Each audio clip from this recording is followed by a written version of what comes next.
Toot toot toot toot toot. Toot toot toot toot toot toot toot. Oh, hello. I am Toot Toot the Loxodon Bard, and as we are preparing the spell components for Modify Memory, so that we can make our theme song proper always in your head at all times, they asked me to come out on the stage and prepare a little thaumaturgy to give you a replacement theme song until then. So, here we go. D&Me, D&Me, is this show? I don't know the rest of the words. What was that? Tipsy, get off the table. No. How much have you had to drink? Not enough. Onyx, could you please help me? Get off the table. No, Tipsy, come back. I am sorry about that. But please enjoy the show. Tipsy, I swear to the gods, come back here. Hello, I'm Victor Rivera, and this is D&Me, where I play with myself. I play D&D with myself. And welcome to episode 6. I'm very excited. I just wanted to get into the game, but I have D&M pre-show stuff to do. So here we go. First and foremost, the most important thing, as I turn down my gain without looking, Waddles, Tipsy, my forest gnome rogue, his pet Waddles, has a scarf!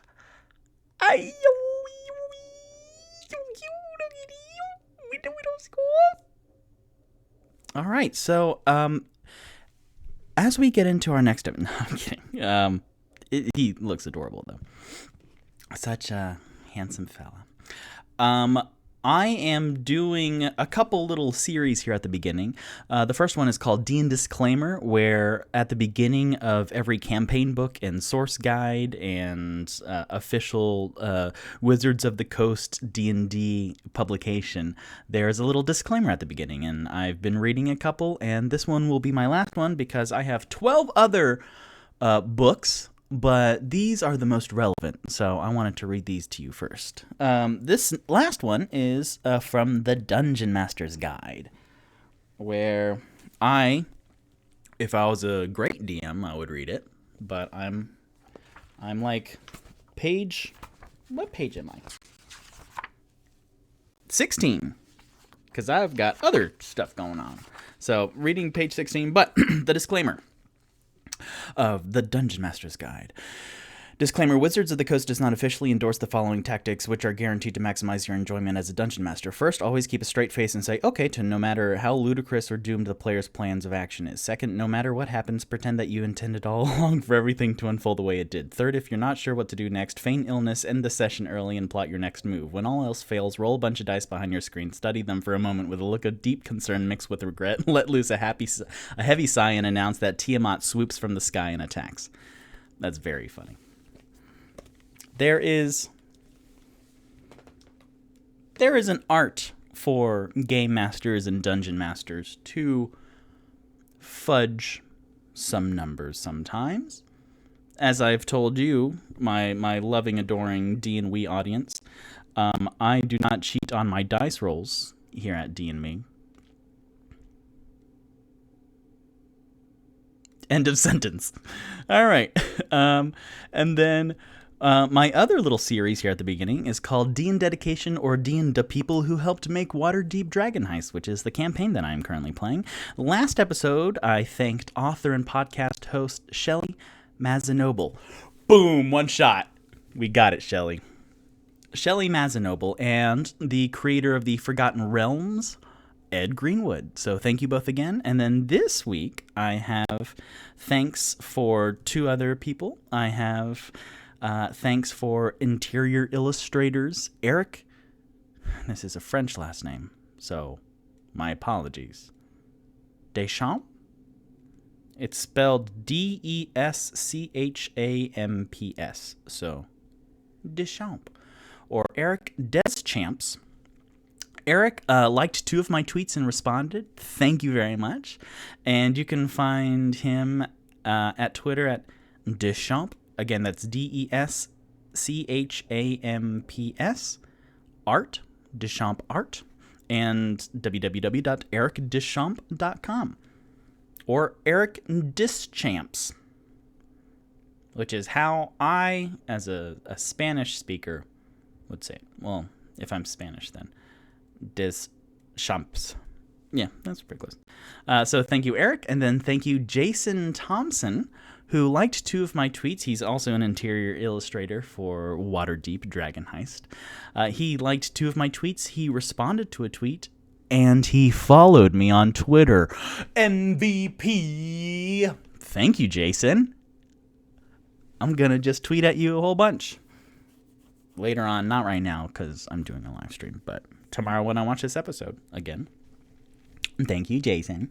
And thank you, Eric. And thank you, everyone who has worked hard on Wizards of the Coast and Dungeons & Dragons and Waterdeep Dragon Heist. I am loving it so far. All of the 0.065 thousand viewers and followers of D&Me love it. So, thank you.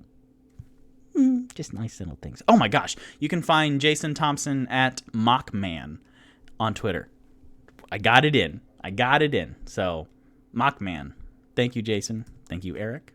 Thank you, the gods of the Forgotten Realms. And I don't have any D& research after the fact, or D&, retcon, or D&We contributions, but I do have a D&, revision. Last episode, I did have Argo, my suave French tiefling, give a lot of exposition, and I got 2 things wrong.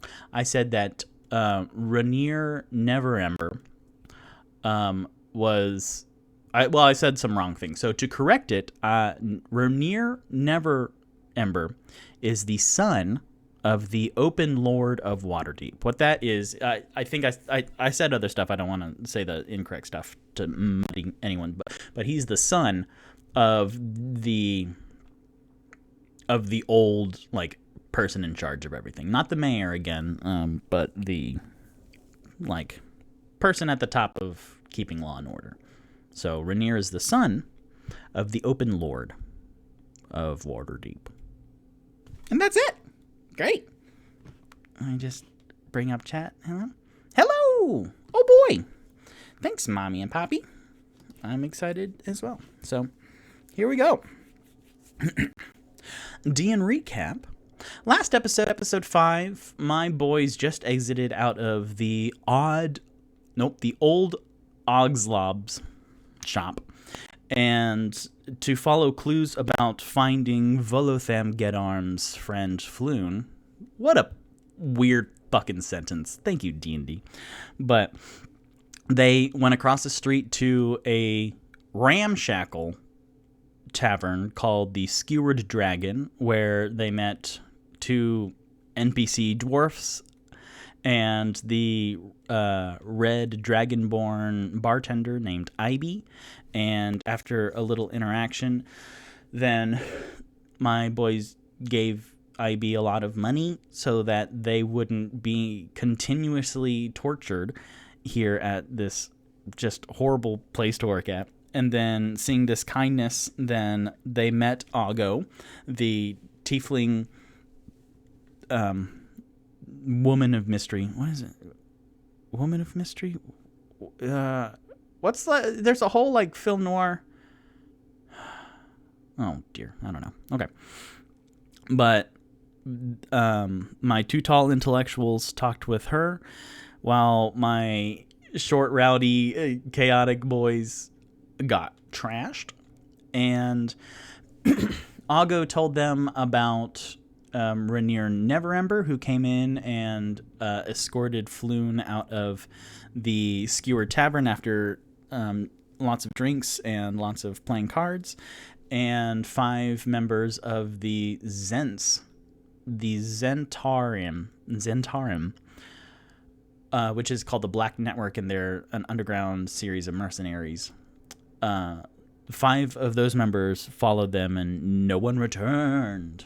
And my 2 tall intellectuals also learned about the war between the Zents and Xanathar, this mysterious underground thieves guild head.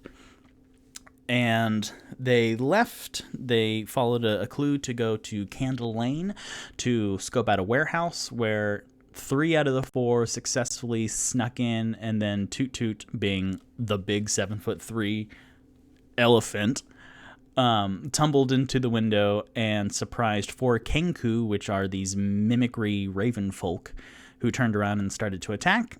And then a quick defeat left 3 of the Kenkus asleep, and a 4th one stabbed real good, and then Rock is currently unconscious. So let's get back in it. As soon as Tipsy stabbed through the last Kenku and pulled out the sword, it is now quiet, and a little too quiet inside the warehouse. And Onyx, Toot Toot, and Tipsy turn to stare at Rock, who is motionless on the ground. And then we hear a ow! And Rock opens his eyes and kind of holds his underneath the saddle where he got stabbed by the sleeping Kenku in front of him now. And Rock, being a half-orc individual, has a little thing called relentless endurance, and the first time they go down to 0 hit points, because of their orcish blood, they actually pop back up to 1 hit point, and they can do that once per long rest. And Rock having 8 hit points, that comes in real handy. So a sigh of relief goes over my boys as Rock pushes himself up and moans in pain and winces, and is just holding the undercarriage of his saddle, which sounds so much dirtier than I meant it to. But Toot Toot has been through a roller coaster of emotion in the last episode, and then what just happened now, between the guilt of spoiling the surprise, the element of surprise, to watching one of his friends die, to just pure anger and rage. So he goes, this sleep spell only lasts 1 minute. We need to hurry if we're doing something. And Tipsy and Onyx volunteer their 50 feet of rope, and they tie that together to make 100 feet, and then they tie all 4 of the Kenku together. 3 are just sleeping, and then 1 is, after 15 seconds, starts breathing. Is that right? So here's a mechanic I didn't have to ever think about, and it came up to none of my D&D shows. But if you are unconscious, if you get knocked down to 0 hit points, then you can start rolling death saving throws. And if you roll 3, then you are stable. If you roll 3 successes, you are stable. If you roll 3 failures, you are dead. And you have to do some pretty hardcore magic in order to bring you back. But after the first episode, after the second-ish episode, when Yagra knocked the teeth out of one of the bandits, then I was like, what happens when Durnan does shove him in a corner and then just let him be? Because no one in the yawning portal would go and heal. Oh, Tipsy, look at the Waddles' scarf. That's so cute. No one would go and heal the bandit. And I think in the book it says, if you save on your 3 death saving throws, if you have successes, then after 1d4 hours, then... Oh, hours. Yeah, that's a good point. I probably should have looked this up right beforehand, but there's too many things to keep in head. So, death saving throws. Because I did... Okay, death saving throws, damage... Okay, 197. Player's Handbook, page 197. I did roll for the 4th Kenku, and they made 3 successful death saving throws between Friday and then today. So, speaking of the last episode being on Friday, thank you for returning to the regular time and joining me here on Wednesday. last week was bonkers. So, okay. A stable creature that isn't healed regains 1 hit point after 1d4 hours. So, the Kenku is stable, but let's roll a d4 to. But his breathing is super duper shallow. I should just have. This'll teach me. Yeah, I should have like a line of 7 dice so that I don't have to have this unpleasant. I mean, I like the sound of where. Golly, here we go. Yeah, future victor, prepare one of each dice. So, 2 hours. So 2 hours from now, then that 4th Kenku will regain 1 hit point. Which did that? Was it worth 2 hours? 2 minutes of me looking that up? Yes, in here, and in here, and in here again. So they wrap up all 4 Kenku. 3 of them are sound asleep, and then the 4th one very shallow breathing. And while they're down there, Tipsy will, because Tipsy and Onyx volunteered the rope, so they're tying them all together. And while Tipsy is with them, then Tipsy will pick all of their pockets because they're asleep. So I'm going to roll sleight of hand with advantage for Tipsy. All right, I rolled a 10 and an 18. 18 plus 6, that's 24. So he picks some pockets real good. And he finds 3... He finds 2 shorts. Well, they would all drop their short swords when they fell asleep, probably. And went down to 0 hit points. So no weapons on them, but weapons near them. Remind me of weapons. Okay, weapons. So, ooh, even better. Oh, that's clever. I'm figuring out how to do stuff. So, weapons. So, going through their pockets, then Tipsy also finds like 5 gold between all of them, and 8 silver and 7 copper. But also, Tipsy finds 2 full 2 full sets of thieves' tools, which is great because Tipsy's were damaged. So he goes, "Wow, I'll just pocket this real quick." And so he sleight of hands puts it in his pocket. And speaking of weapons, then the 4 Kenku bodies are kind of all propped up and then tied in the middle of this warehouse. In the warehouse, in this next minute while they're all asleep, you can see a dozen corpses all around. And you can see 5 of them are bald men that were described by Oggo and Ogslob. And they all have black flying snake tattoos around their neck and kind of like up their chin, like up their jaw. And all 5 of them are Zens, which is obvious. And then the other 7 are various other races of like human and elf and dwarf, and one real big like ogre fella. And they all, instead of the tattoos on their necks, they have on the back of their hands like this circle with the 10 lines that Oggo taught Toot Toot was the sign of them being Xanathar. So they also look briefly, my boys look over the 4 Kenku, and they don't see any tattoos because it's black skin and black feathers. So that's interesting. And then after a minute, then you hear of the 4 of them waking up, and then them kind of starting and darting around, and the 3 of them are looking up, and then the one closest tied to the 4th one, who's still slumped over, kind of looks and then pecks the shoulder, which Doesn't do any damage, but they are startled and they start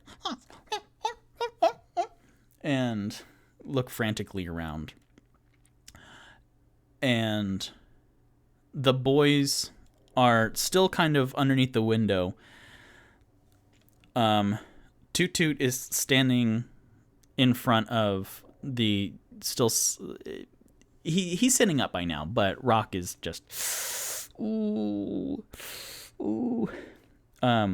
And he's making a really imposing silhouette, staring at the Kenku, and the two that aren't poking the fourth unconscious one is staring at him with like fear in their eyes, and they're struggling against the ropes, but nothing's happening.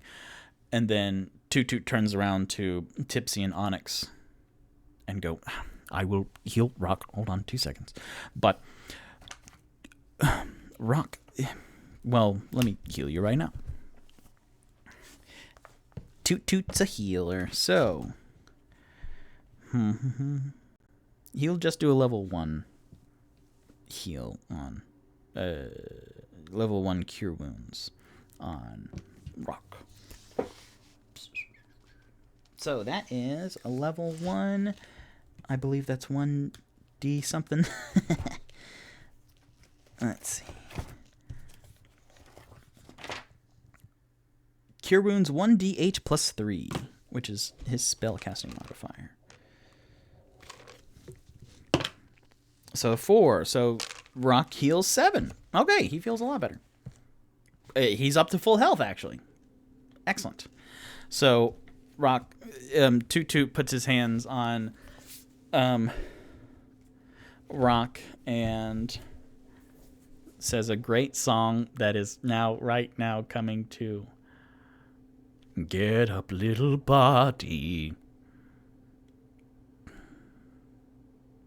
Stand your fears away. Dang it. Fine. Stand up, little body. Put your fears away. Dang it. No. Oh, I was so close to a Book of Mormon song, and it's just not in my head. Nothing. It's okay.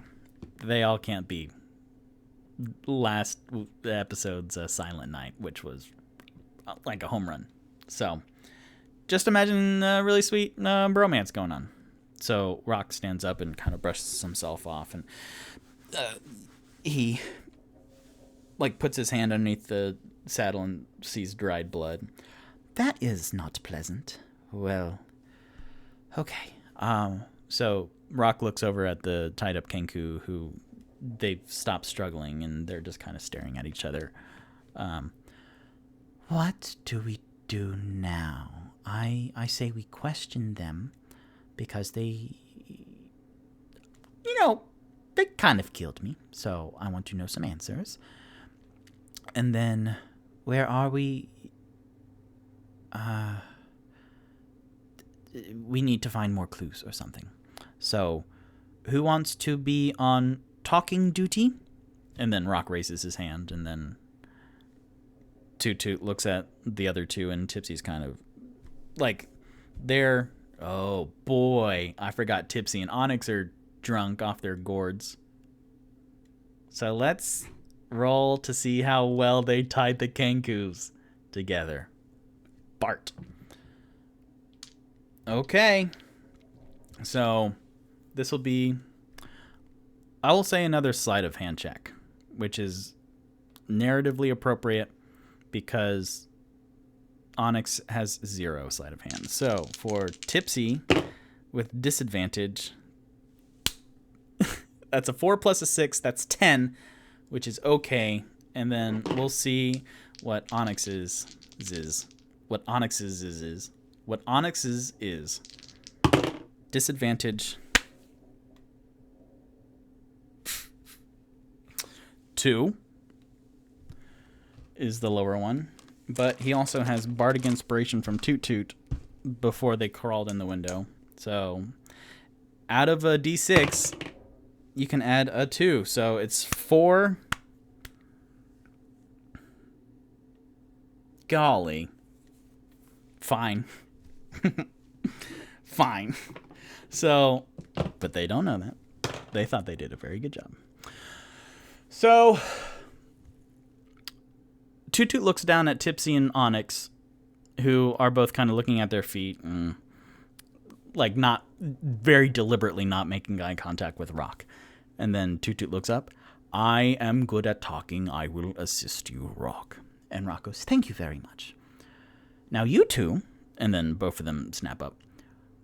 You look around all these crates, because there are, like, piles of crates and stacks. And then the second floor as well, and see what we are dealing with here. Because just see what's going on. So they split up, and who shall I do first? If it's evens, then it's Tipsy and Onyx. If it's odds, then I'll do Rock and Toot Toot. 4 even. So Tipsy and Onyx, as Rock kind of does the squatting thing next in front of the Kenku, then Tipsy and Onyx will start searching around the crates and upstairs and then this lower floor, which Tipsy will roll. I don't know if drunk means disadvantage for just for a long time, but that's how I'm going to play it. So Tipsy will roll disadvantage for perception. That's a 5. Golly. 5 plus 8, which is better. So that's a 13. 13. Okay. That's fine.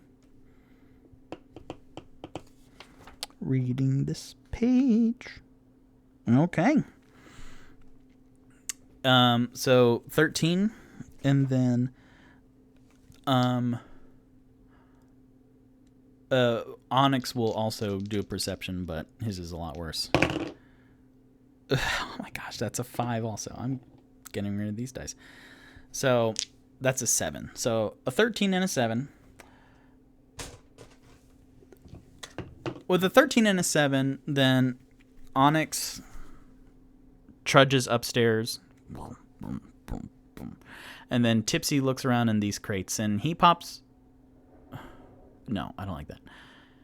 Onyx. Oh, wait. One of them has a crowbar.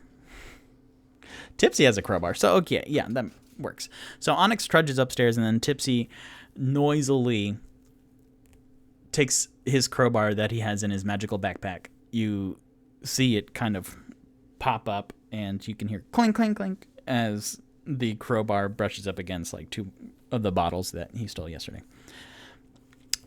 Earlier in the Skewered Dragon.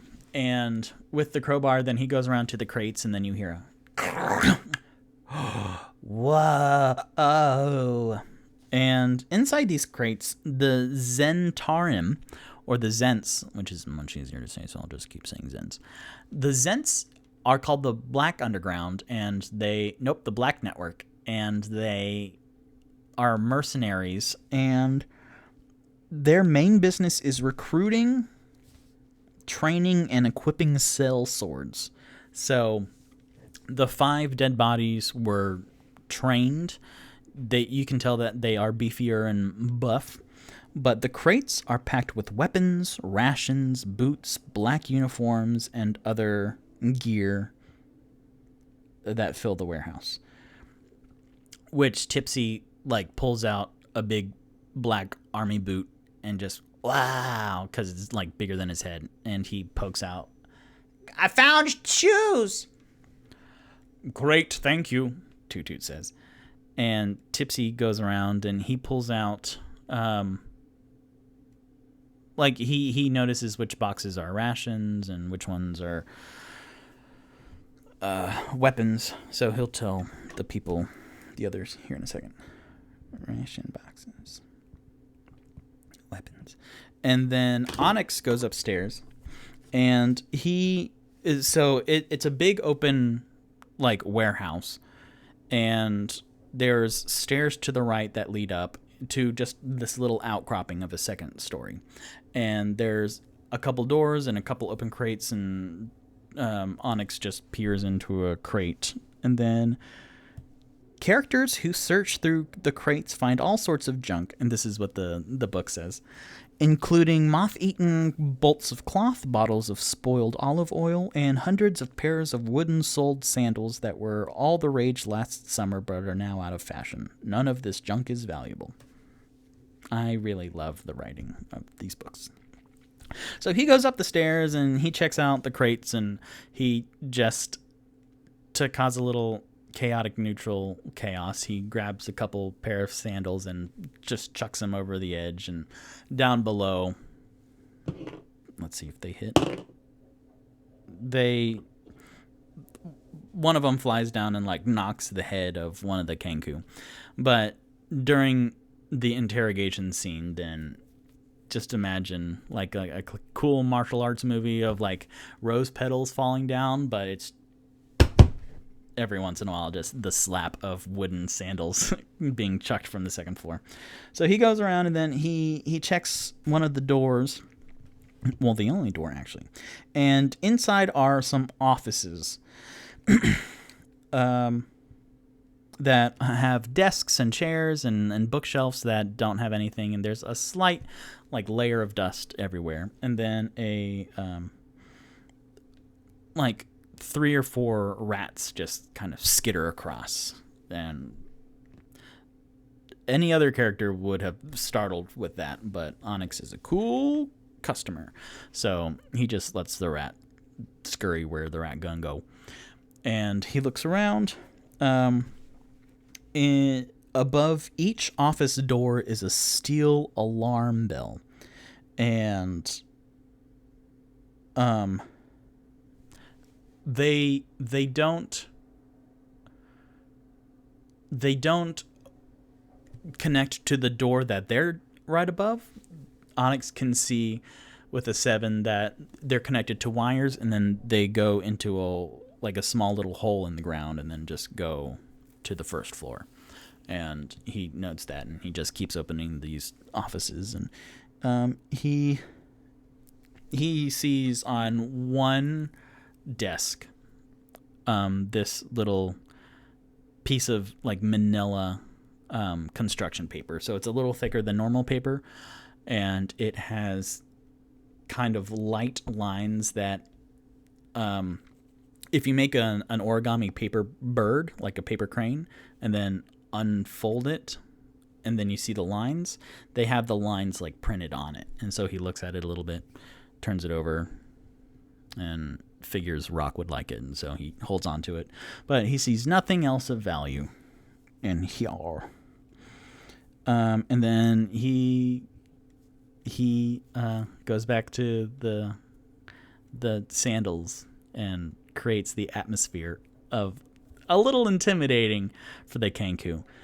Cut to the Kenku confrontation, where Rock like squats down in front of him and goes, well, does Rock remember which one? No, yeah, he kept track of which one they all wrangled, and so he saddles up right next to the one who gave Rock the final blow. And he goes to Kenku 1 and goes, "You stabbed me to the point of unconsciousness. Who are you?" And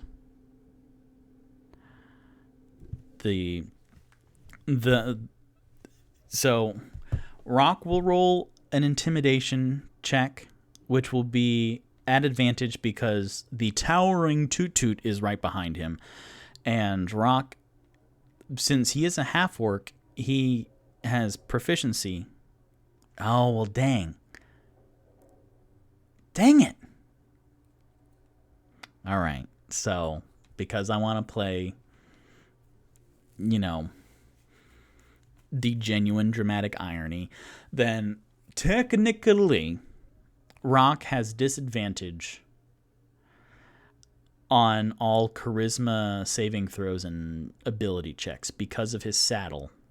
And that was given to me by Rock's DM. So,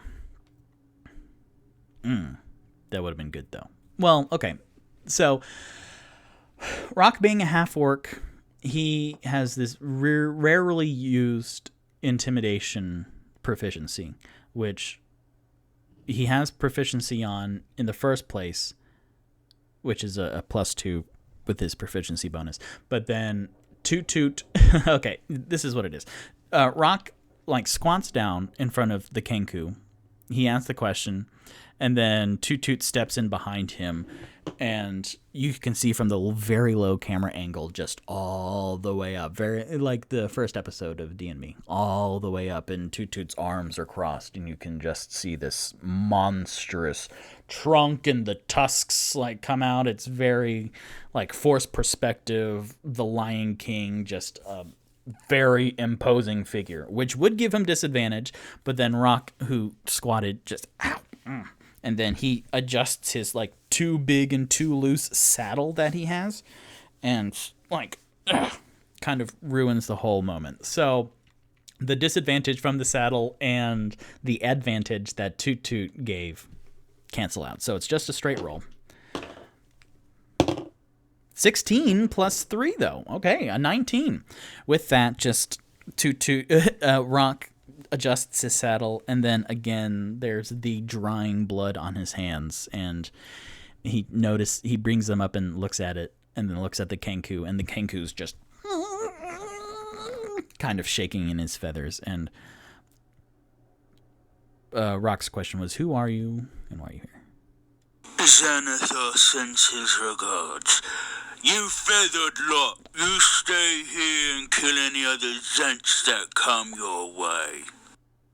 So, again, Kenku are a cursed creature who only can speak what they heard previously. Yeah, that's correct. So, you can figure that this protruding draw of Rock from the first episode and then Yagra from episode 2 is an orc voice coming out. And they look around and they don't see any orc corpses. And then Rock goes, fine. So you're part of Xanathar. What else? Are you here alone? What else can you tell me about it? And then the Kenku blinks real hard and opens its beak to say, tie up that other one in the back room, and then after all the other Zents are dead, follow the yellow signs in the sewers to get back. Alright? No, I don't have any bird seed. Just shove off. And with that, the Kenku kind of nervously stares over Rock's shoulder at a door and then back down. And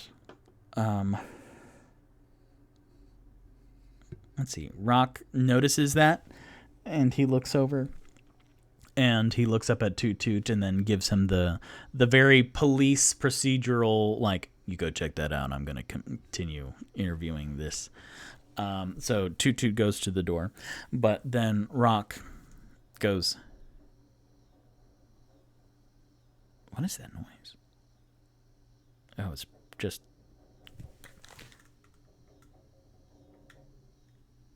Dang, that's real loud bugs outside. That's real loud bugs. So, then Rock goes, you are part of Xanathar, and you were told to kill the rest of the Zents. Are more Zents coming? They were easy to kill. All right. And what happened with the other man? There were the 5 Zents, and then the one tied up in the back. What happened to the last one? There he is. Get him.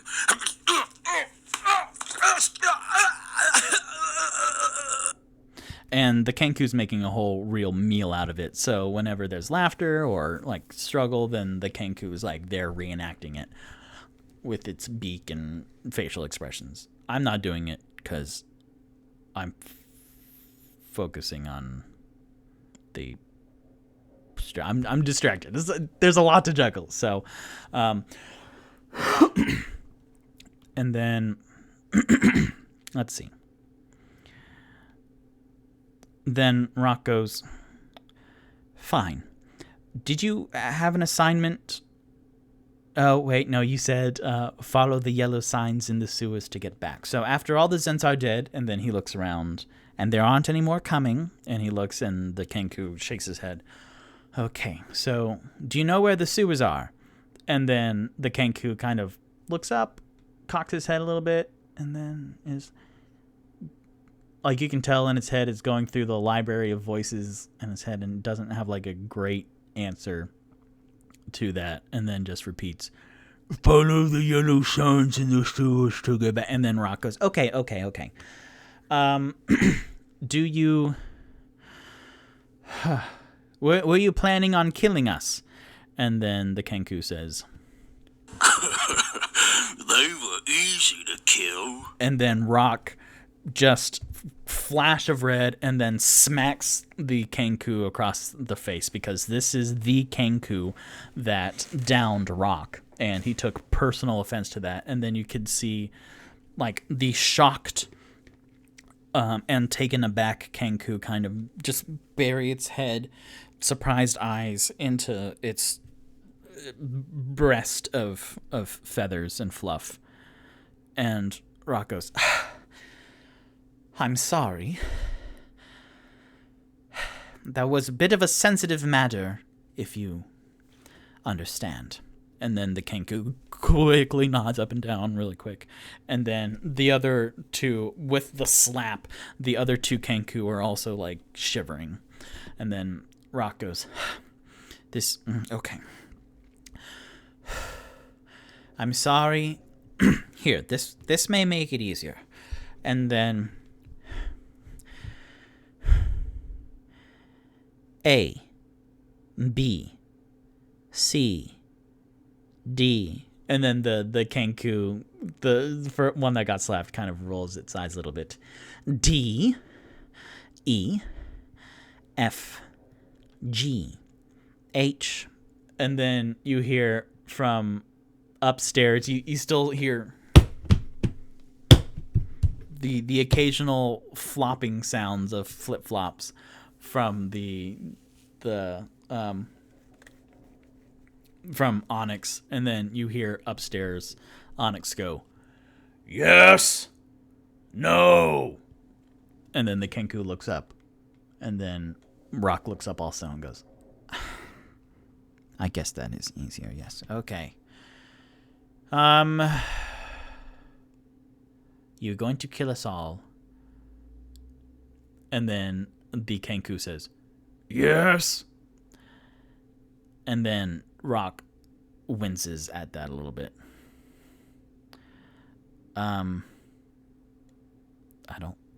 Victor doesn't know what else to ask these Kenku. So we'll go to Toot Toot, who is now exploring the door that was gestured at. So walking towards the door, then walking around kind of easily because he's a big boy and these are tall stacks of crates. Then Toot Toot is looking at the door and he just wants to get a general sense of it, like if it's trapped, if these Kenku did anything squirrely with it, because they said that there's someone tied up in here. So they're gonna... Okay, so with 15, and then Toot Toot has a +3 to perception. So with an 18, he looks at the door, and then he looks slightly to the left of the door, and he sees...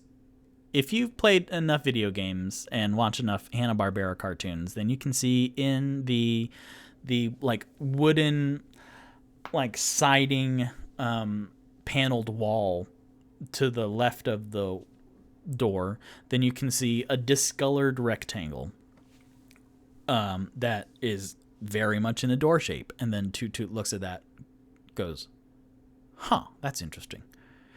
Tip C. And he yells over the shoulder, and then you can hear a what? And then Tipsy like scurries over, past the Kenku, and then he says to the Kenku, "You're in trouble." And then he walks to Toot Toot, and then stares up. "Yes, what can I do for you, boss?"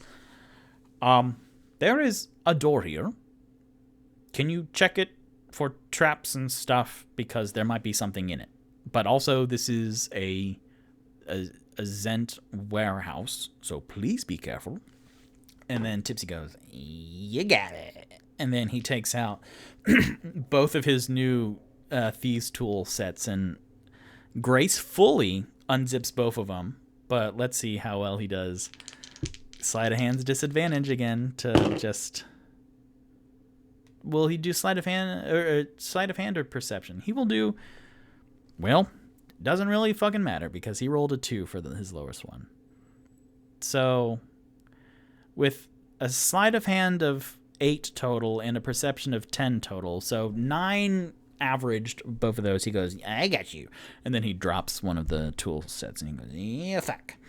And he kind of bends over, and then as he bends over, then some of the thieves' tools of the other one in his open hand spill out, and he's like, "Oh, fuck." And then he goes a bit, and then you just hear, like, the clattering of metal tools, and he's like, "No, I got this. Okay, so fucking." And then with all of that, he takes out his third one, which has the broken tools in it, and then he takes that out, and then he's like, "I got this." And so he goes over to the door and like uses the tools to find the edges, and then you hear a and then he's like, "God damn it." And then because it was a lower than a 10 altogether, so he broke his tools, and then you could just hear because he threw his set of broken thieves tools down, and it's just a lot. It's a bother.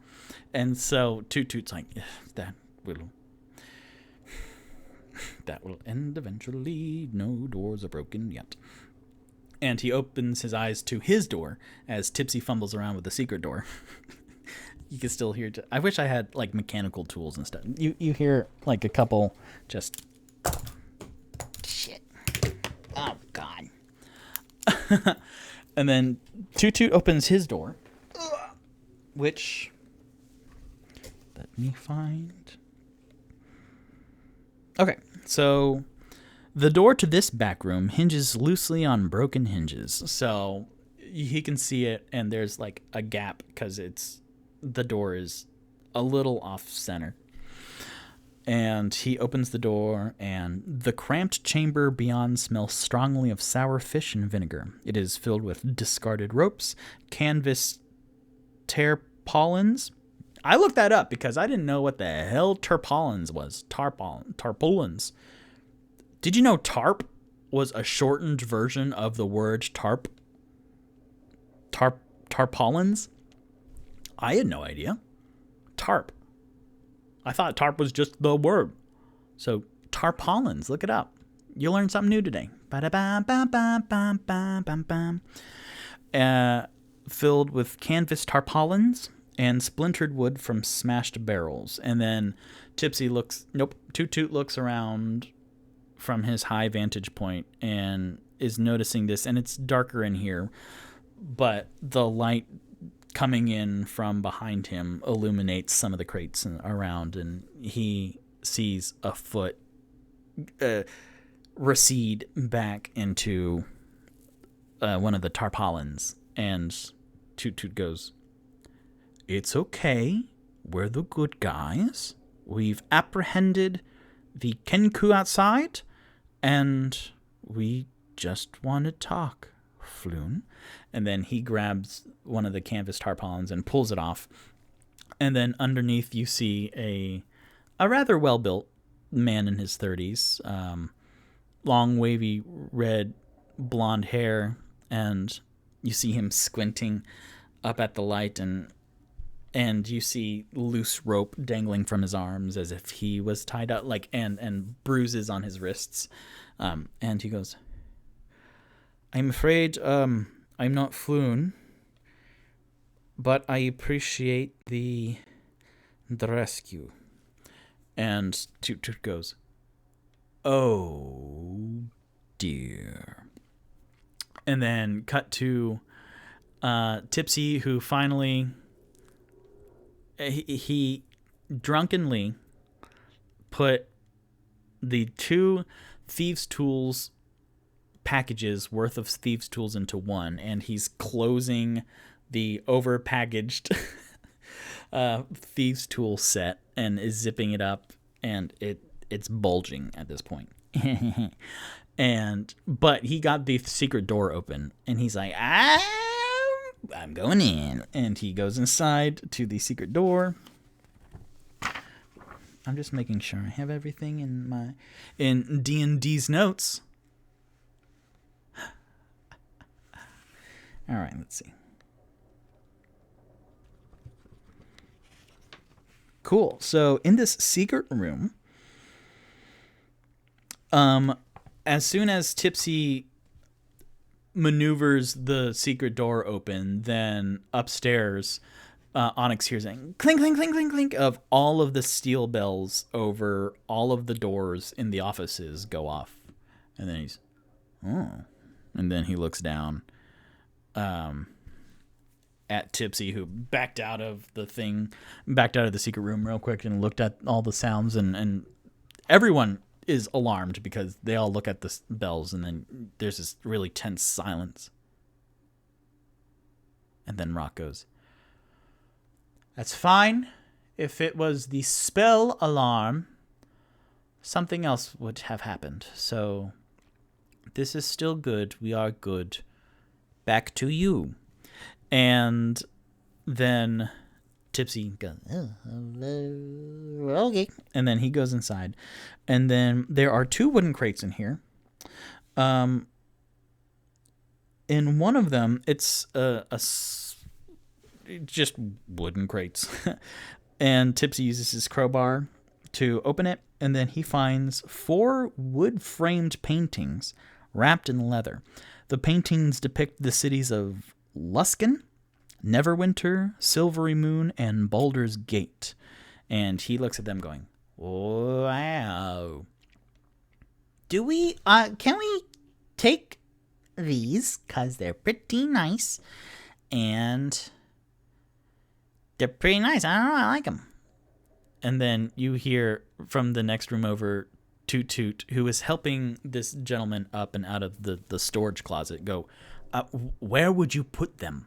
The bag? Your backpack?" And Tipsy goes, "I don't know," as he's holding one up and is showing a fiery hellscape. And he's like, "But I like it. I'll figure it out." And then he opens the other crate. And then the second crate contains 15 10-pound bars, these ingots that are black from corrosion. And he's looking at them and like, ew. And then he picks one up and he kind of lifts his fingers, and there's charcoal on his finger pads, and he brushes it off and smears his 80s white ski jacket, and he's like, "Oh." And then he takes his other hand and then wipes that off, and then takes the other hand and wipes it off. Oh, ah. But then he looks, and all of the black, you can see 30 fingerprints now on each side, but underneath it's pure silver. And he goes, "Oh, well, that's good." And then he looks into the crate, and then he sees 15 of these, and he's like, "Oh yeah, okay, yeah, no, we definitely." And he whispers to his pocket that has waddles in it, "Yeah, we're definitely taking these." "Okay, how do I do it though?" And then cut to Toot Toot, who is now in the middle of the room and helping out this man who is weak because he's been in there for days, barely eating anything. And this gentleman is marred by grime and the lingering stench of rancid pickled herring. But they walk him forward, and Rock sees that Toot Toot's helping him, and then he gets up, and then they lead this gentleman to one of the crates to have him sit down. And this guy goes, yeah, I'm not fluent, but I appreciate it. I am...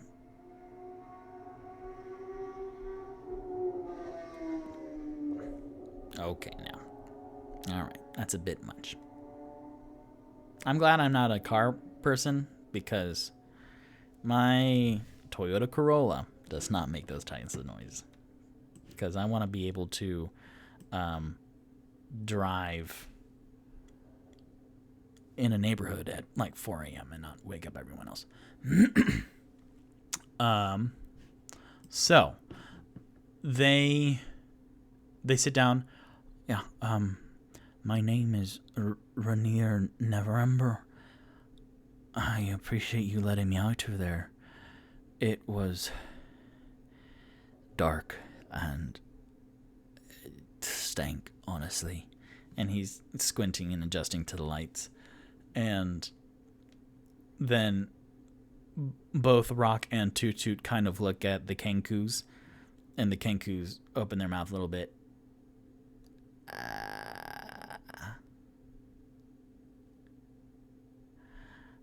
And then the Kenku goes, no.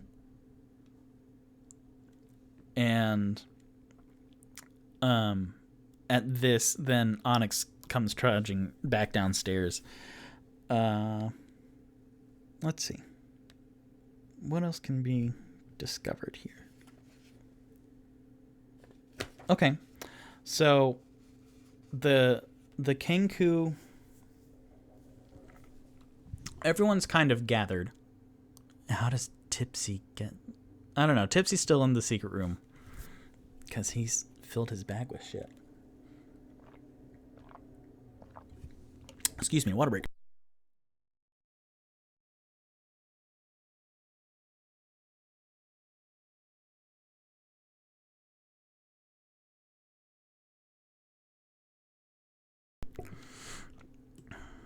I'm reading the chat real quick. Sup, post Hugh Mouse.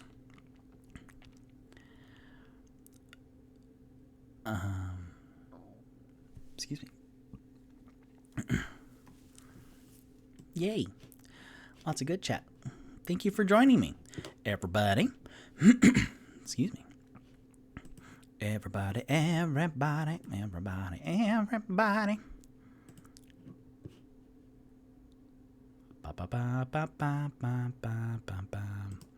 Awesome.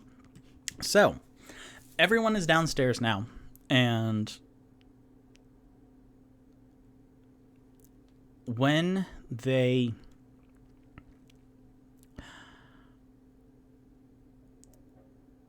helped situate Rainier on a crate, and then as Onyx is coming down the stairs, then the three Kenku make a break for it because the ropes were not secure. So they kind of like chattered to themselves in not common, but then they just go off. So one heads towards... Boy, howdy. One heads towards the open window. One heads towards the door, which they did not go through. So two head towards the open window, Kenku 2 and Kenku 3. And then Kenku Prime, the one that downed Onyx, heads for the door. So they get a surprise round, which is like 25 feet. So all of them are very close to the door. And each of my boys will get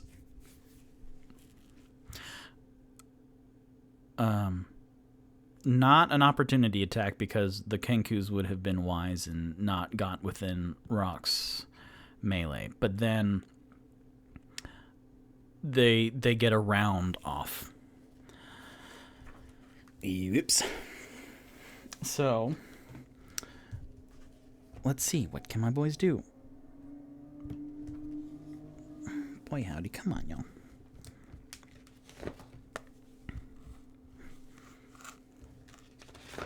Okay. Let's roll to see who goes first. Well, I could do just plain old initiative, huh? So, let's see. Tipsy is in the secret door. So, he will not... He might attack. He will roll with disadvantage. How about that? Then Onyx, Toot, Rock, and then Kenku 1, Kenku 2, Kenku 3. So the Kenkus went for their action. They got up. Oh, okay, great. So they were sitting. So they used half their movement to stand up and then the other half to bolt. They won't do dash because I want my boys to be able to do it. So Tipsy 13, but then I didn't roll that good enough.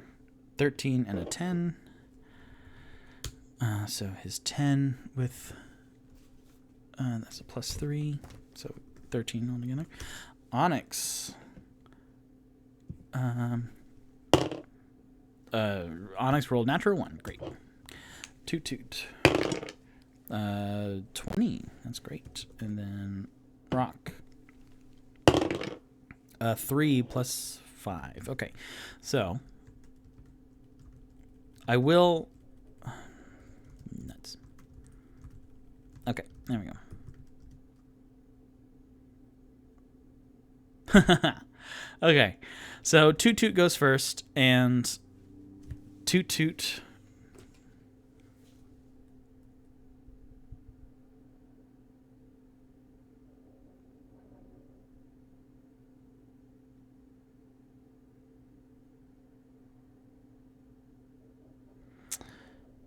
He could do sleep again, which is kind of lame. But he doesn't have a lot of good options. Yeah, he'll try sleep again, because that makes sense. So that was 5d8.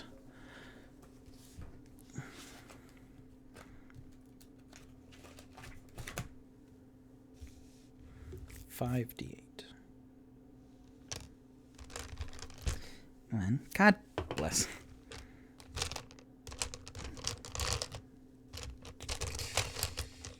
Holy cow.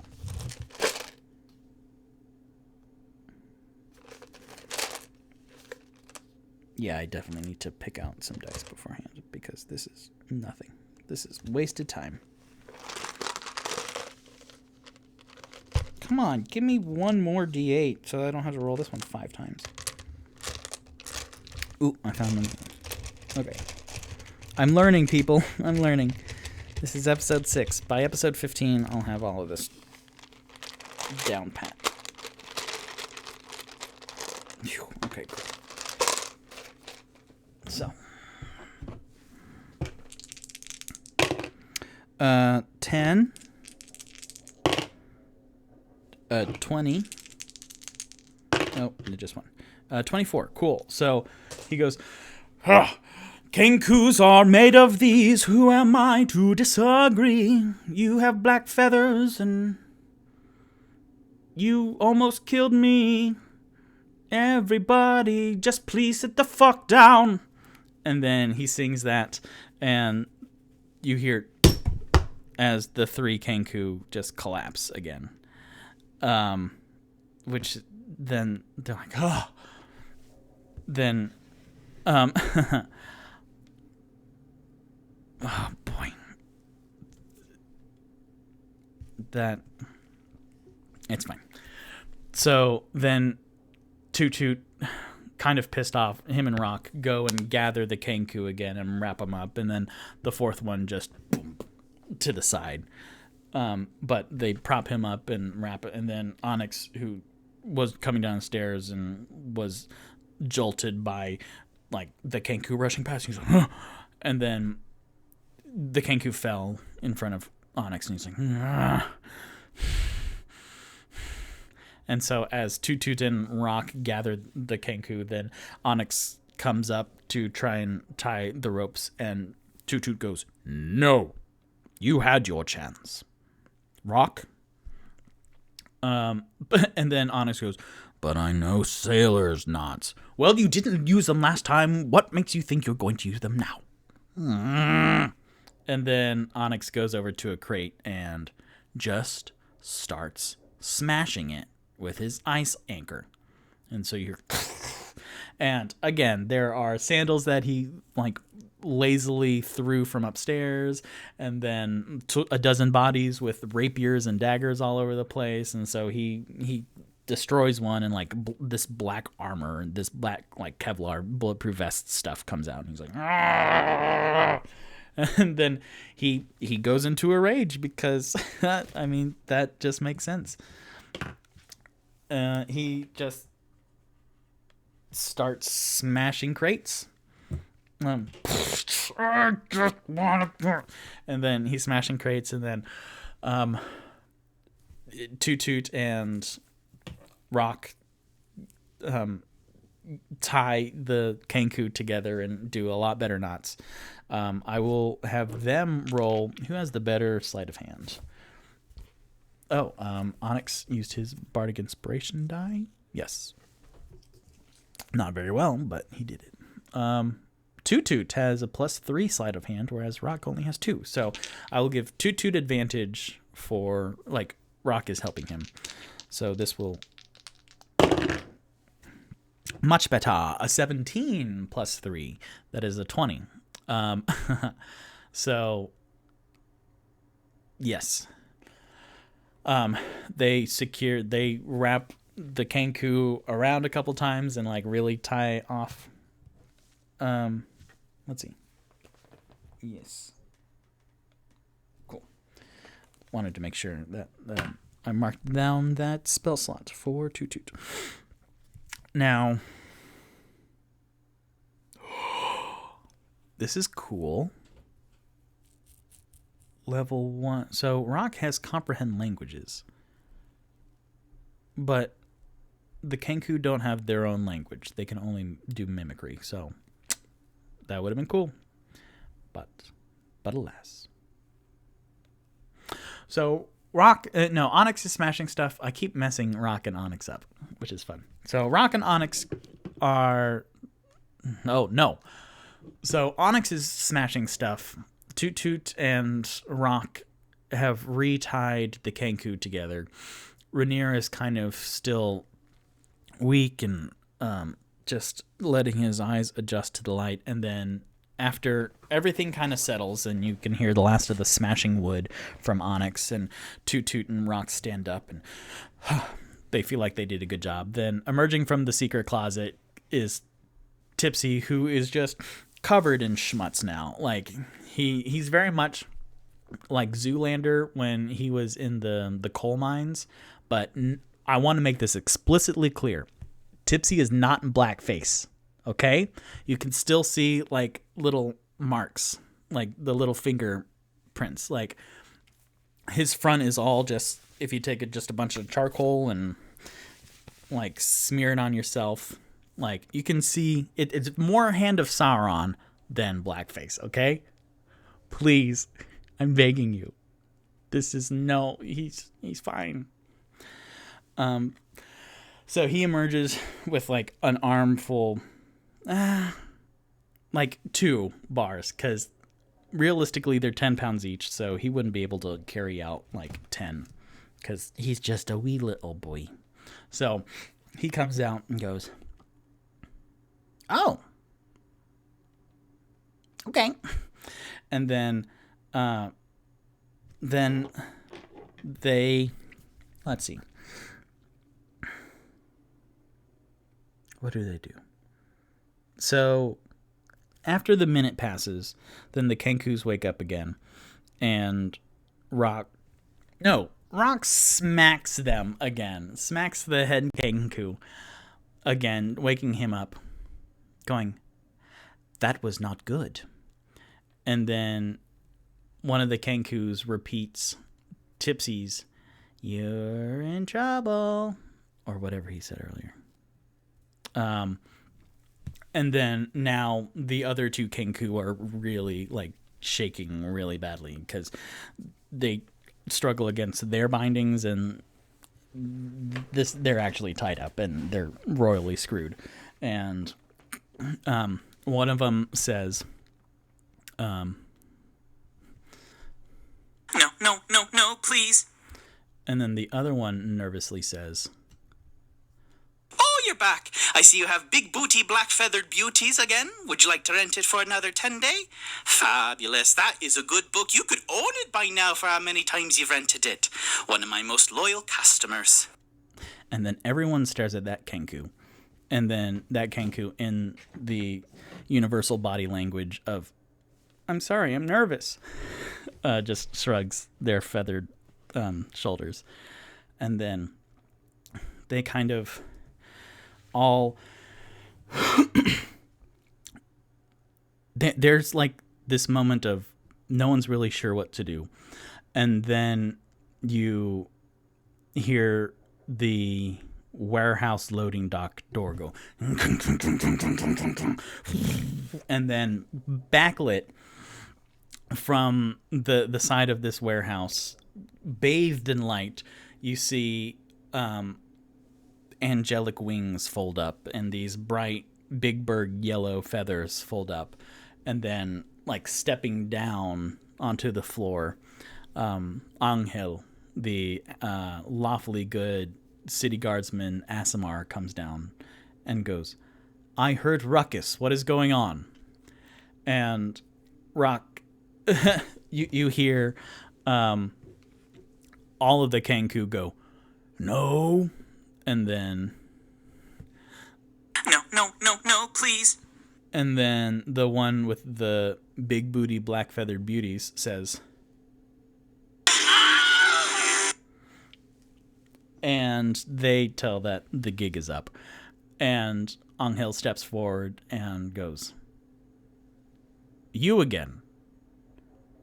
What has happened?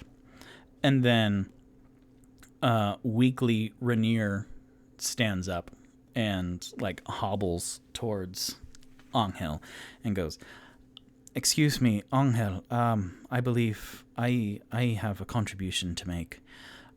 These fine lads, they rescued me a couple nights ago. I was with one of my friends and we were jumped outside the skewered dragon down in the dockward, and we were brought against our will here to this warehouse, and it turned out that those men were Zents, and they tied us up and kept us here, and then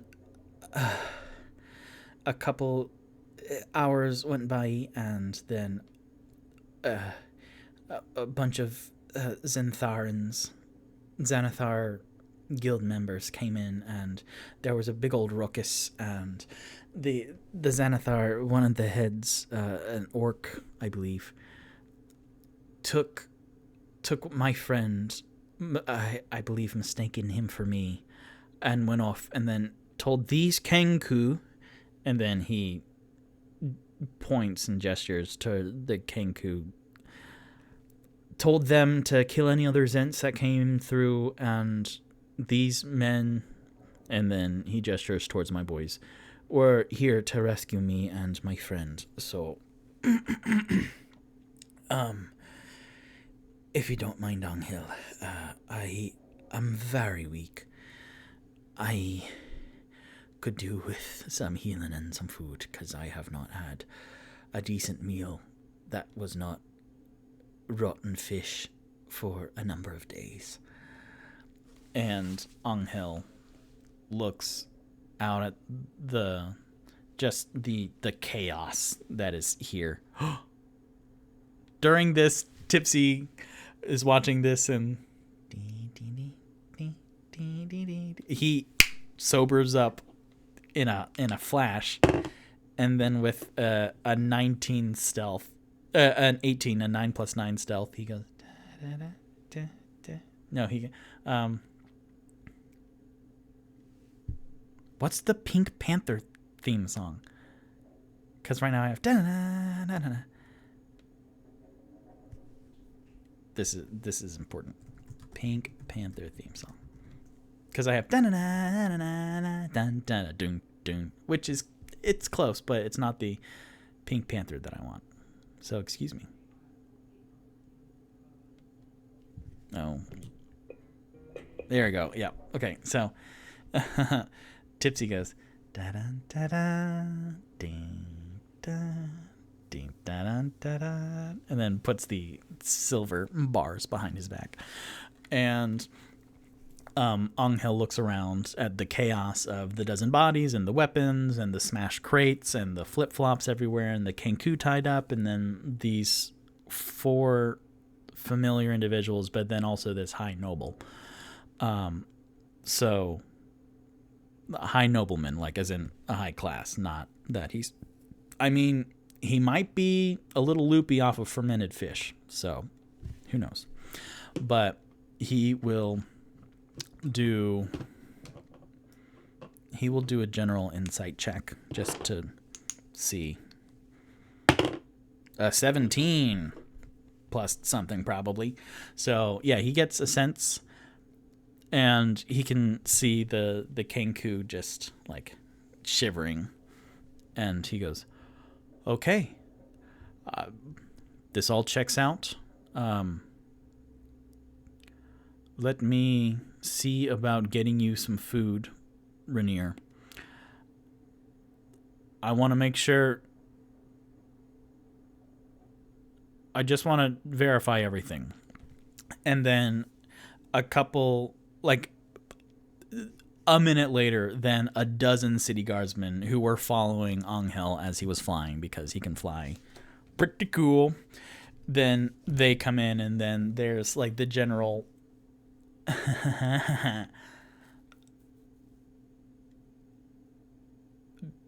Tipsy is standing in front of the secret door, and he's thinking about closing it, but he's just like sitting very purposefully, like on the like little lip ledge, because I imagine like there's a step raised up along the edge of all of this warehouse, and so he's sitting there just kind of blocking the door as the dozen guards members like come in, and then start identifying bodies and taking up weapons that were scattered around them. And yeah, they're verifying that 5 are Zents and 7 are Xanathar, and they kind of go off and they check with Angel, who sees the tattoos, and the 4 Kenku are brought up. One is just being held by a city guardsman, but the other 3 are led away. And then Tipsy from across the warehouse goes, the rope is ours. Please leave the rope. And then one of the people leading the Kenku just kind of stare at him, and it's like, what? I got something right here? And he smudges. It's very Rupert Grint from Harry Potter 1. You've got something right there on your nose, just right there. Hermione on the Hogwarts Express. So then after 25 minutes of this, then the Crown's guardman, who's in later years very tan face with a lot of lines, comes up and goes, Angel, I think we're done here. Well, now hold on. You 4, I recognize you 4. You 4 were in another situation out at the Snail Street, right across from Filet Lane. You were there when other Zents and Xanathar carnage. Explain yourselves. And then Angel, Toot and Rocker both. What? No, we just came out there. We noticed, and then Onyx is kind of just sitting at the bottom of the stairs with his arms crossed, and because all the city guardsmen are humans, then he is taking a wise approach of not saying anything. But you can tell he's just brooding there. game mechanics wise, he is no longer raging, but he's still just. And he smashed up a number of crates. So besides the black armor and just the box of boots, boots and cats. That's boots and cats and boots and cats and boots and cats. So the box of boots is scattered, but there's also one that oh my goodness. The military have these free-dried food packages. So I don't know what they're called. Like skirm or something. But one of the crates opened up and there's spilled out these. I'll look it up. That is a D&M research after the fact. But these free dried packages that are kind of scattered across, and then another one has a bunch of bladed weapons and daggers, and there's layers. There's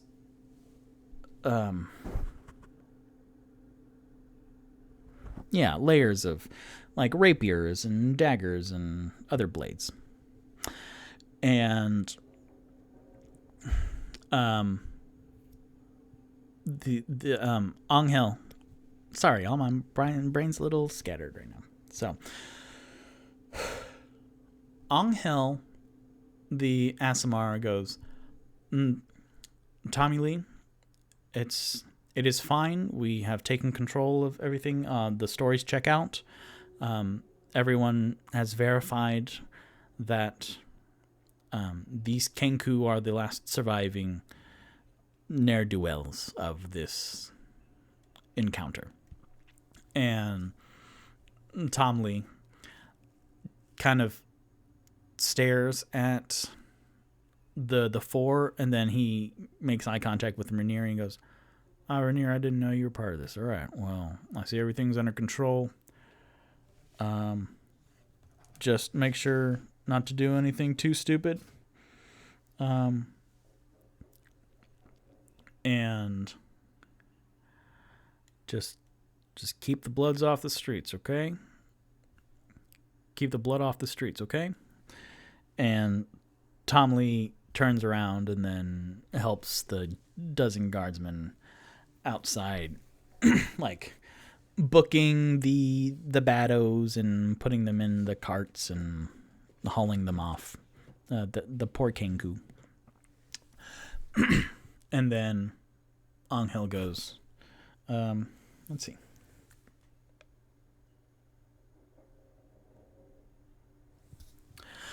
Angel goes, you have dealt with the troll in the yawning portal, and I appreciate that. You have dealt with these Kenku here. While we appreciate your vigilance, we do not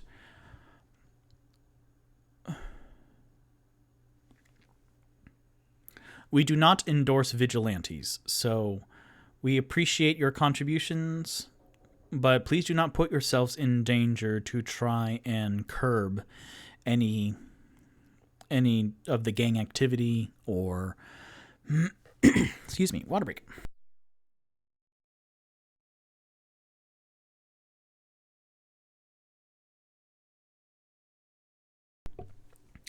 Just please remember to keep safe and keep others safe, and that should be the most important priority in your minds. This is a city of heroes, but there's no need for heroes. And they kind of nod gently at the four of my boys and then nod deeply to Rainier, and then Rainier goes, no, there's no need for that. Please straighten up, Angel. We've known each other for longer than that. And then Angel goes, force of habit, Rainier, my apologies. No, don't apologize neither. I just need food. He points down at a ration. May I eat that? Is it evidence? And then Angel looks down at it and goes, That is not relevant to our investigation. I did not see it. And then, with half a wink, he turns around and then leaves, and then leaving the warehouse door open. And Onyx goes over. As soon as the guards leave, then Onyx shoots up and then waddles over. And at this point, he's sober up, and then Tipsy has sobered up. But Onyx goes over and pulls the chain next to the warehouse, the loading dock door, and it goes. And then you hear him. And he turns around and he starts going through the detritus of the crates. And then Rock turns to Rainier and goes, "That was a lot. Are you okay?" And with a mouthful of dried, prepackaged... I wish I knew what that was. Rainier coughs at like this just dried like cracker loaf and yeah, I'm better now, and I'll be better after I finish this, because it's not floating and I don't have to pick bones and scales out of it, so I appreciate that a lot. It's very dry though. And Rock, does he have a water skin? Because that'll be real cool. Nope. Rock has so many, like, he's prepared to be a wizard, so he has a book, a spell book, parchment, ink pen, quill, bag of black sand, little bag of sand, but no, like, survival things. Everyone else has survival stuff, like a water skin and a bedroll and torches, but not my Rock. But Toot Toot offers out his water skin, and Rainier takes it gratefully and drinks for like 10 seconds straight. Oh, that is significantly better. I appreciate that. Thank you. And to dissect my accent, my dialect for Rainier a little bit, I'm trying for Irish, but I found out like 2 months ago that I don't remember what Irish is really. Because I'm playing another D&D character where I was like, okay, so he is a satyr monk and he's going to be Irish. So I am trying to do an Irish accent. And then in the shower, I was doing an Irish accent, and then it morphed. It transmogrified into Scottish, and I haven't been able, and I cannot pull a Scottish out of my butt. So its matter turned into something completely different. So I can do Scottish very well for like dwarves and stuff. And now Loaf, my satyr monk, is super Scottish. But I have lost the ability to do Irish. So I'm trying with Rainier to do Irish, and I'm trying to remember and to keep it in the middle of the mouth and have it a little bit lilty. Okay, I'm trying, but in case you're like, what the fuck is he doing? I'm trying to do Irish. So he takes a couple big swigs from Toot Toot's water skin and goes, thank you. Irish, I appreciate this. And Rock feels a poke, not even a poke, but a nudge on his side, and he looks down, and then Onyx is handing him like a sword. And then Rock goes, why are you handing me a sword? Because you need a weapon. I appreciate the gesture, but I have weapons. I've never seen you have a weapon here. A weapon. No, So, Rock takes out sheepishly, like, this crossbow, and then this bundle of sticks, and Onyx is kind of looking aghast, like, where did that come from? I have a crossbow. I'm not very good at it, but... actually, I am proficient in light crossbow, and then also this is my preferred weapon, but it's more of just a measuring tool. And then Onyx is,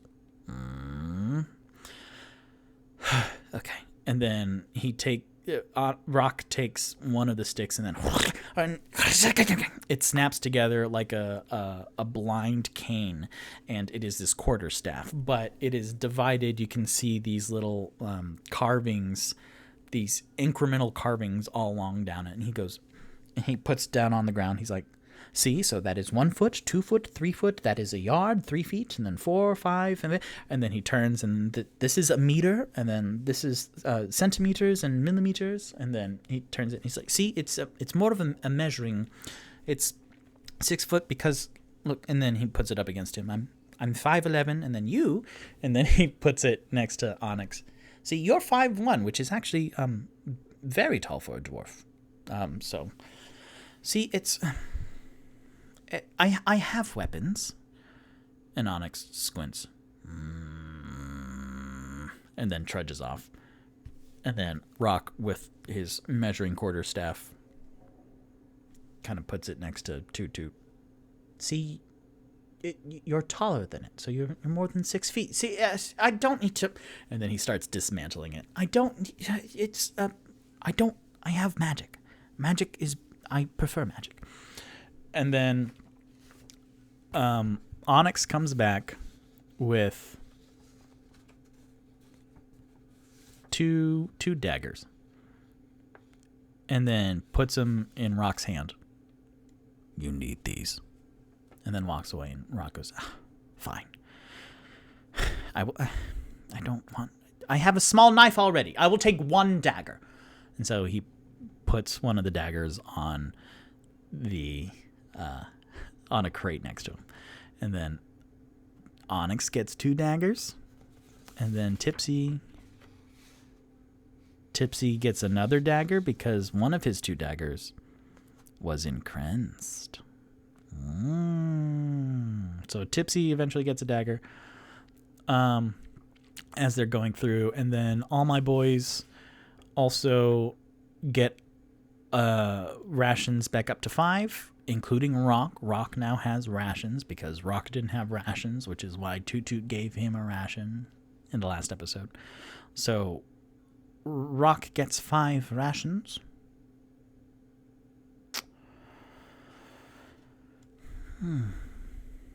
And then rope. Let's see. Who else has rope? Tipsy and Onyx have rope. That's fine. Rock doesn't want rope. Toot Toot would probably do well with rope. But I don't want to, like, metagame, like, figure... I mean, I'm fucking metagaming. That's what this whole thing is. But I don't want to do too much. So, Tipsy... Also, boy howdy, this is a weird episode, huh? But Tipsy calls out to Onyx. Onyx, psst, come here. Hey, Onyx. And then Onyx trudges over. And then Tipsy just holds out the silver ingots, the silver bars. And then Onyx goes, Can you... I don't really have a lot of room. Could you carry these? And we'll split it. We'll split it 50-50. And then Onyx stares at the silver, stares at Tipsy, eyes him, and tries to figure out how many hit points Tipsy has. But remember that Tipsy he's taken some hits, so he probably has a lot. And he goes, that's fine. So him and Tipsy take the 15 10-pound, that's 150 pounds, huh?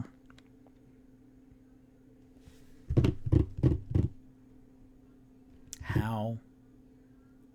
Because I know I've made enough D&D Beyond characters to know that there's a thing called encumbrance where there's like an item weight. And I've never ever messed with it before, but 15 10-pound silver trade bars, that's a lot. So Onyx, being real strengthy, let's see how many he can, like, put in his bag and then just carry a fucking really heavy backpack. So whatever this is, it's going to be +6 athletics, which is 5. So 11 athletics total. Then Onyx puts in his backpack, like, what's a good amount? Like, see, I'm weak, so I don't know what a good amount of weight is. Let's say, because he has a +4 strength. Is like 60 pounds, is that a lot? 60 pounds of stuff. He can carry 60 pounds, huh? So he puts 6 in his backpack. He's like, okay. And then he lifts it, and then he's just kind of drained from having been drunk earlier. And he's,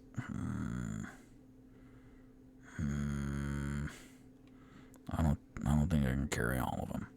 And Tipsy goes, God damn it. I didn't want to involve the nerds, but okay. Well,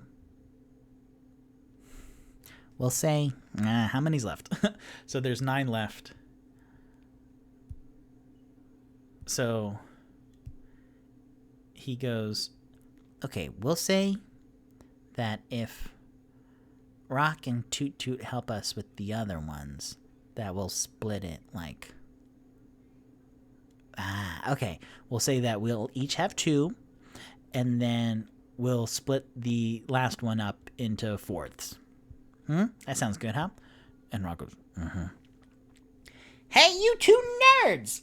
Tipsy calls out into the discussion, and Rock is talking with Rainier and Toot Toot. Yes, Tipsy, how can we help you? We found treasure here. Come here. And Toot Toot, do you... I'll go. And then Toot Toot goes over and then sees 9 bars. And Tipsy goes, we found these 1, 2, 3, 4, 5, 6, 7, 8, 9 bars of silver trade bars. We should take them and then split it so that you get 2, I get 2, Rock gets 2, and Onyx gets 2, and then we split the last one up 4 ways. And Toot Toot goes, yeah, it's fine. That's fair. I'll take these 2, and then I'll make Rock carry 2, and Tipsy, you can carry 2, and Onyx can carry 2. Well, I'll take the third one, I guess, too. And then Rock, who's struggling with his 60 pounds, goes,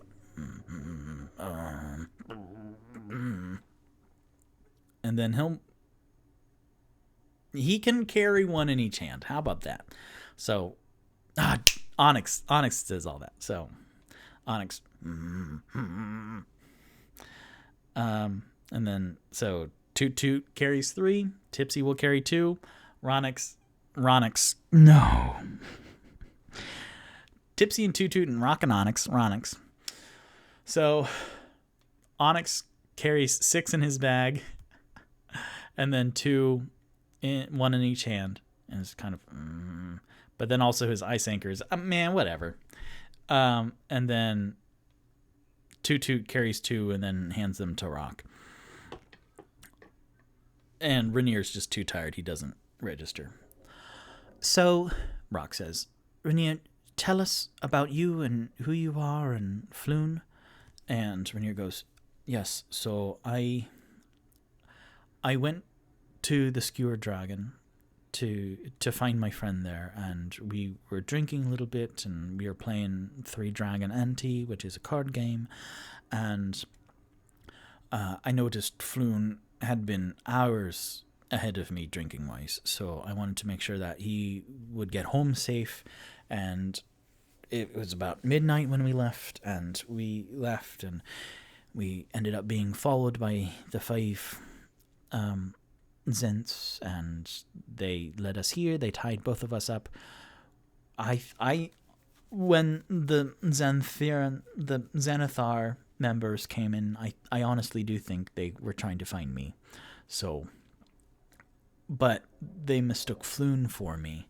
So they took Floon and they killed everyone here. They left the Kenku to kill anyone else that came in, and then after a couple of days, I was tied up in the back, so I didn't see a lot of anything really. But then you all came, and I heard the kerfuffle outside the door.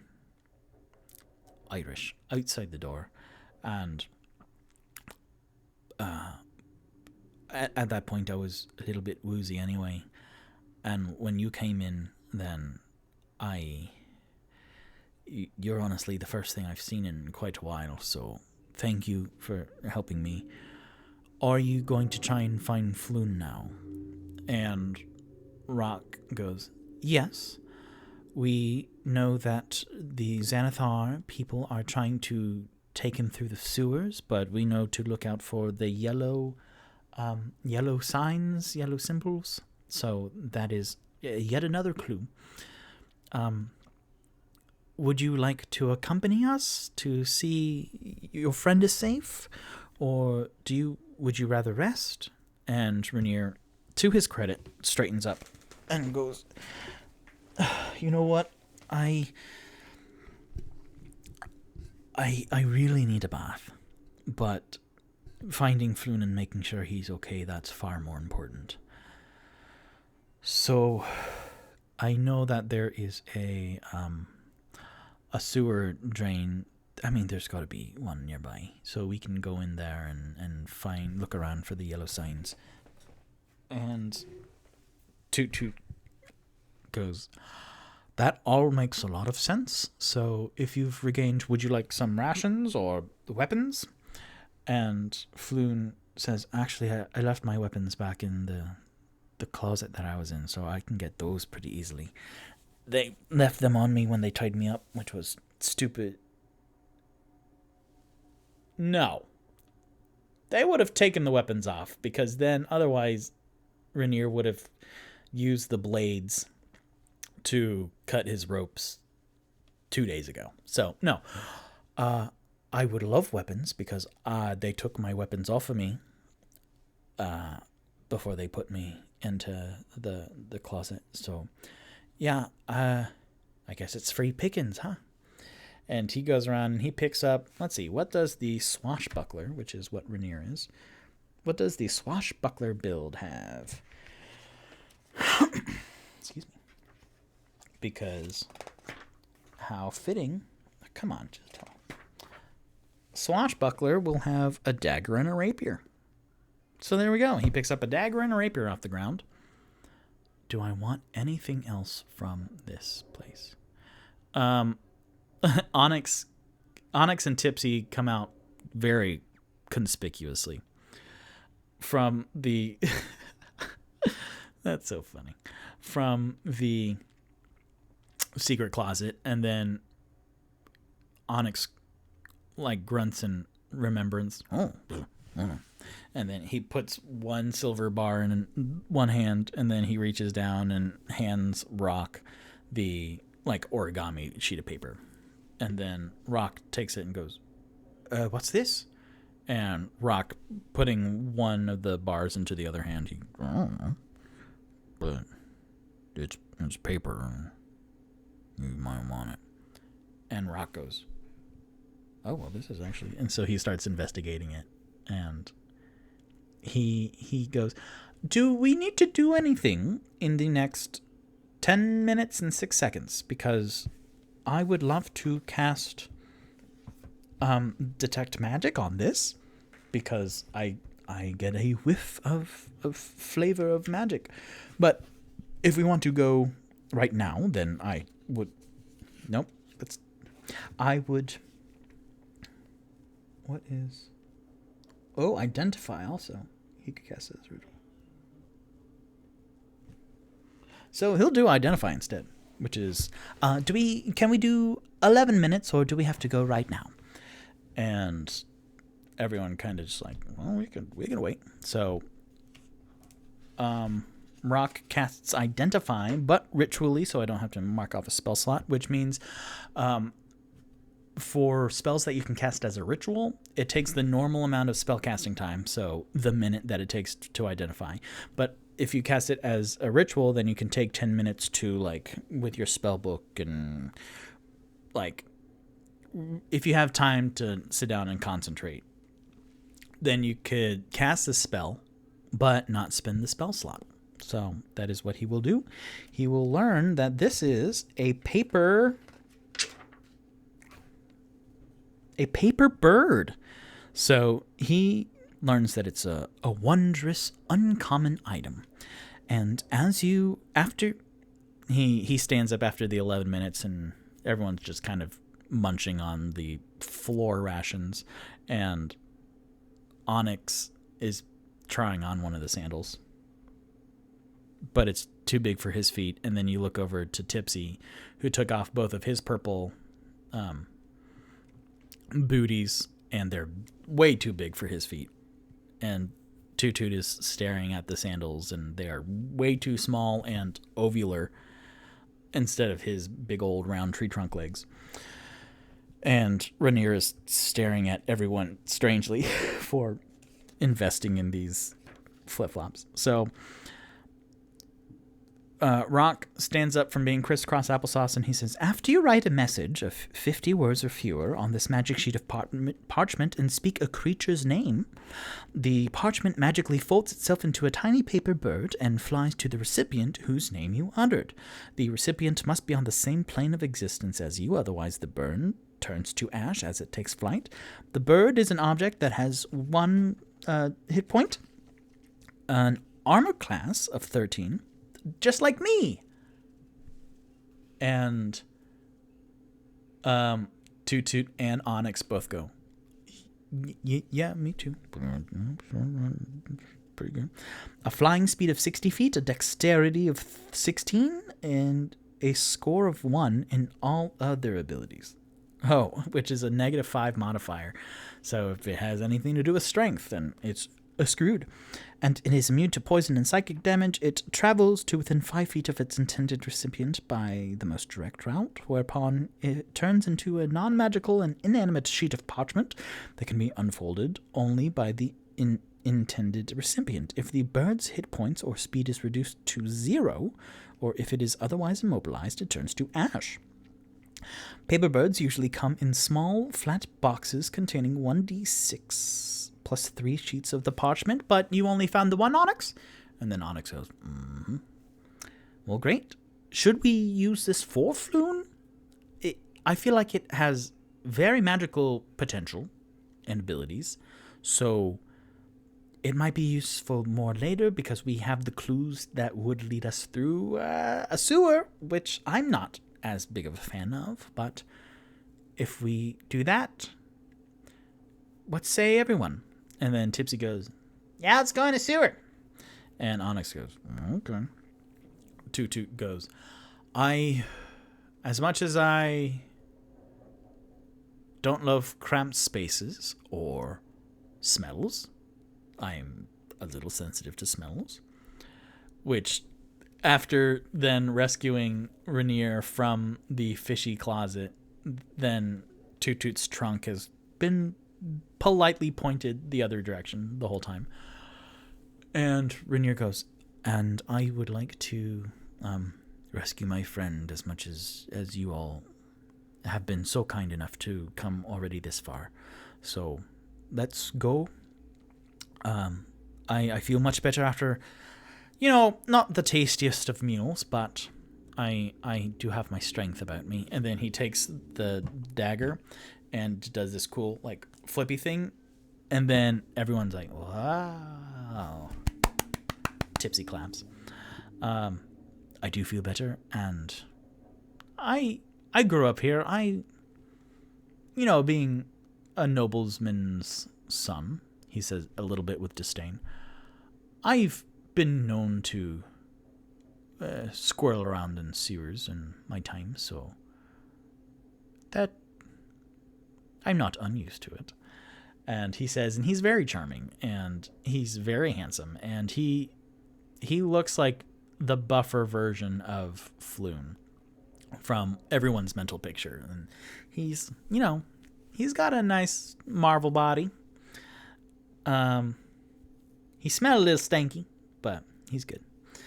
And then with that, everyone leaves, and then Tipsy stares back into the closet and remembers that there are still 4 paintings in there that are very nice and could be worth a chunk of change.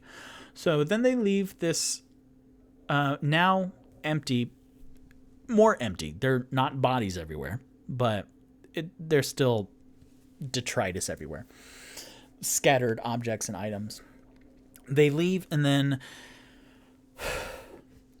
Rainier goes, if you would like, I could look after a sewer, or I could help you because I've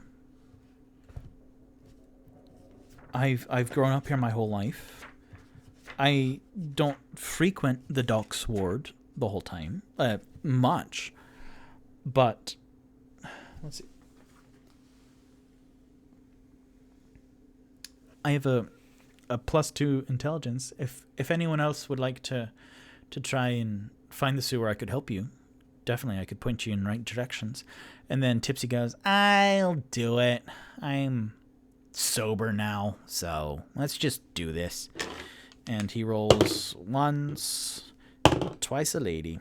So with advantage, because Rainier's helping, then that's a 12 plus 8 perception. So with an unnatural 20,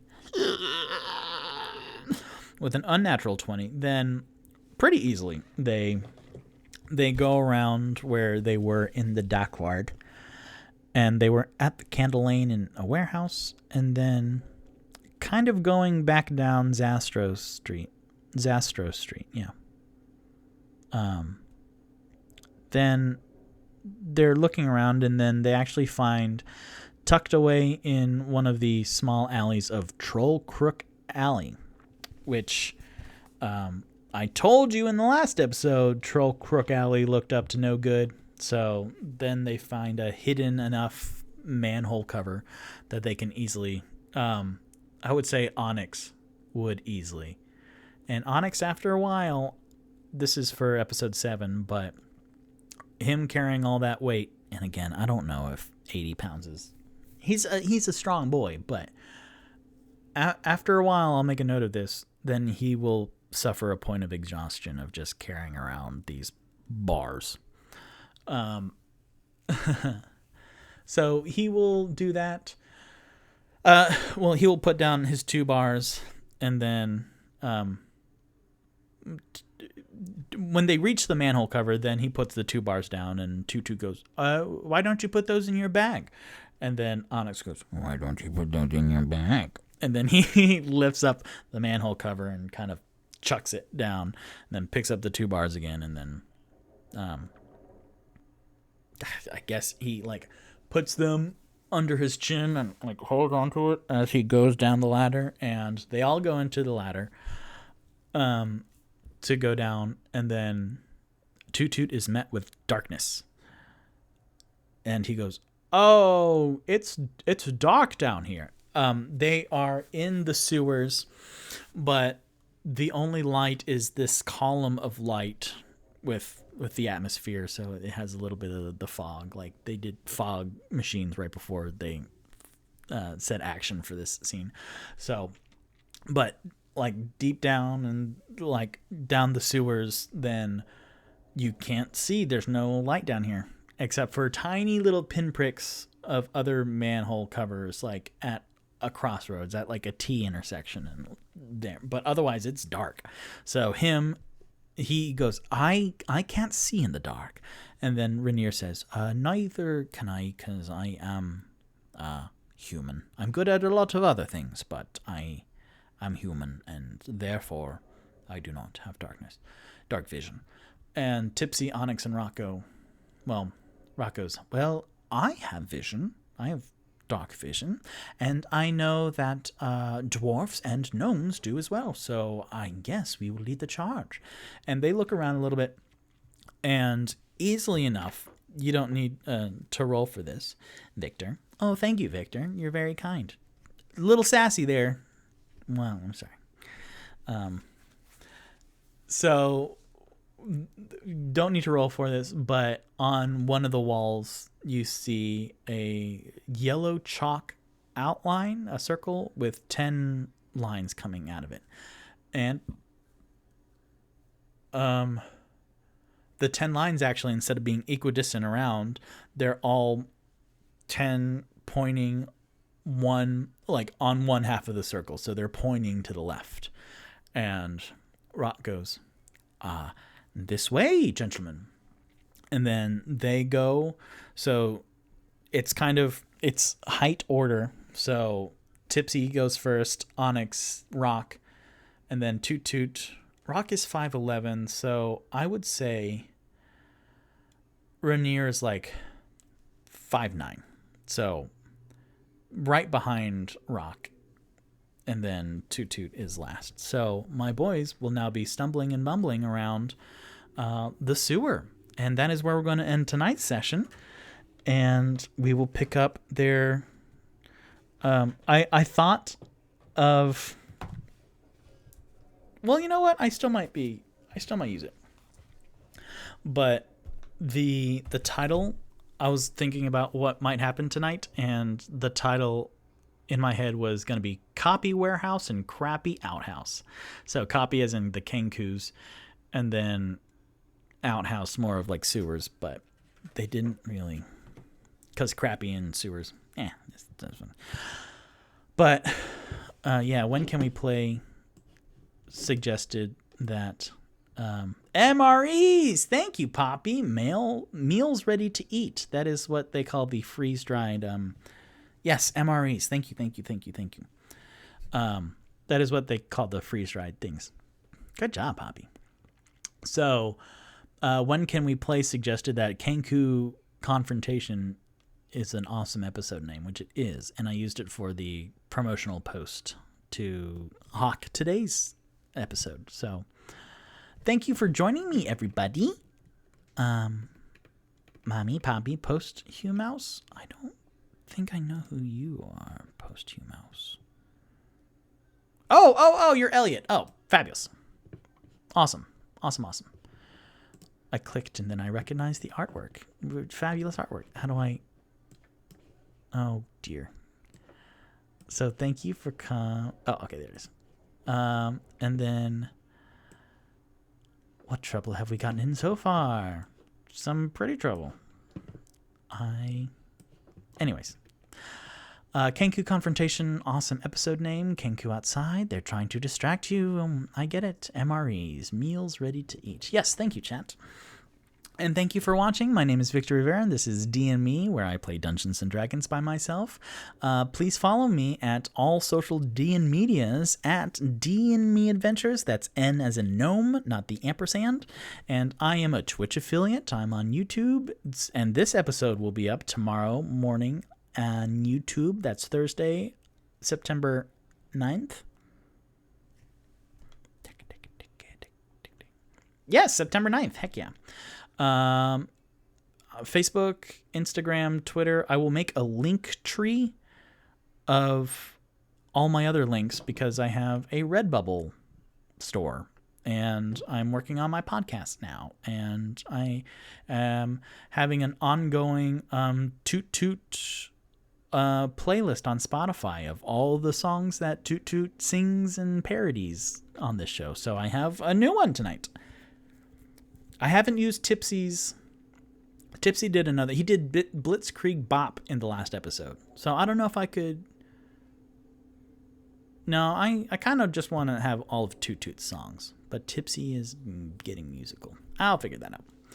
But next week's episode will be live on Twitch Wednesday, September 15th.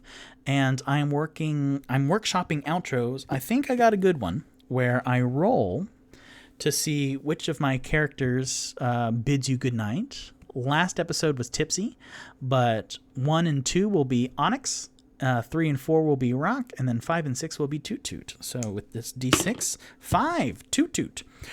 Thank you, good night. I hope you have a fantastic evening. Thank you for spending some of it with us here on Twitch and YouTube and in the future, the podcast. I appreciate you all. Good night. Sleep tight.